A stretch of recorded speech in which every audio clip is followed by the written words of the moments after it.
बेटा तुम खड़ी क्यों हो क्लास में? सीट नहीं मिल रही, आगे आ जाओ, थर्ड लाइन में आ जाओ, थर्ड लाइन में बैठा लो बेटा इसको। फिर तेरी बहन को जब कोई कहेगा यहाँ आके बैठ जा, फिर अच्छा लगेगा? थोड़ा लिमिट में रहना चाहिए ना। बैठ जाओ बेटा। चलो अपने देखो, अपने व्यवहार को ऐसा रखो जैसा तुम दूसरे के साथ करो, तुम्हारी बहन के साथ वही होगा। यहाँ नहीं, जहां वो कॉलेज में जाएगी वहां होगा, बस में होगा, ऑटो में होगा।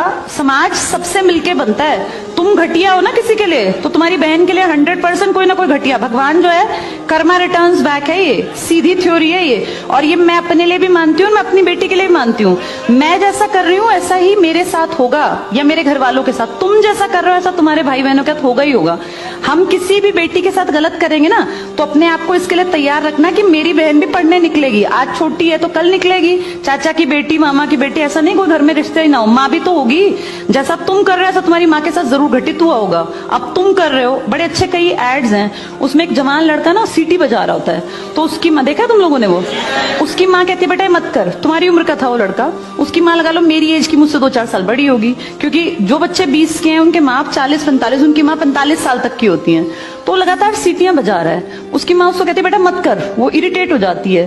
तो वो फील करता है कि मेरी माँ ऐसा क्यों, मतलब क्यों चिढ़ रही है सीटी बजाने से, घर में बैठ के बजा रहा था सीटी।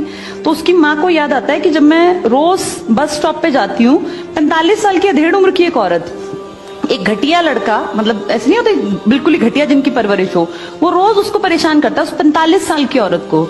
तो उसको फिर फील होता है कि ये मेरा बेटा जो हरकत कर रहा है ये उस लड़के से मेल खाती है। बहुत अच्छा ऐड है, उसका एसेंस बहुत अच्छा निकल के आता है कि एक्सप्लॉयटेशन सिर्फ जवान लड़कियों का नहीं होता। आप गलत कर रहे हो ना, कोई आपकी माँ के साथ, आपकी बहन के साथ कहीं ना कहीं कोई गलत करेगा। फिर इसलिए समाज को अच्छा बनाओ, क्लास को ऐसा बनाओ, कोई लड़की वहां से अगर आ रही है और तुम कह रहे हो यहाँ आ जा, तो ये ठीक है। ये अपने आप सोच के देखो, ये हमारी परवरिश को भी दिखाता है कि हमारी परवरिश कैसी माने की है। अपनी बेटियों को जितने हम संस्कार देते हैं ना, उससे ज्यादा बेटों को देने चाहिए, क्योंकि गलत करने वाले लड़के ही तो है ना, किसी के प्रति गलत कमेंट करने वाले। ये ठीक नहीं होता।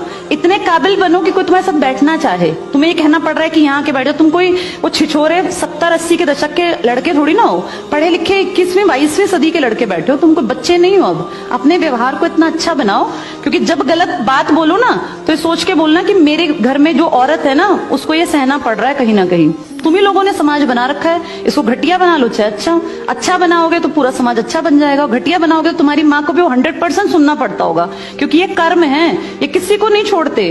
तुम सबको 4 दीवारी में नहीं रख पाओगे, तुम्हारी माँ को भी कहीं ना कहीं बाहर निकलना पड़ता है। चाहे वो मार्केट सब्जी लेने जाती हो, गाँव में रहते हो तो गली में तो निकलती है ना, उसको भी सुनना पड़ता होगा, क्योंकि समाज बनाने वाले तुम ही लोग हो।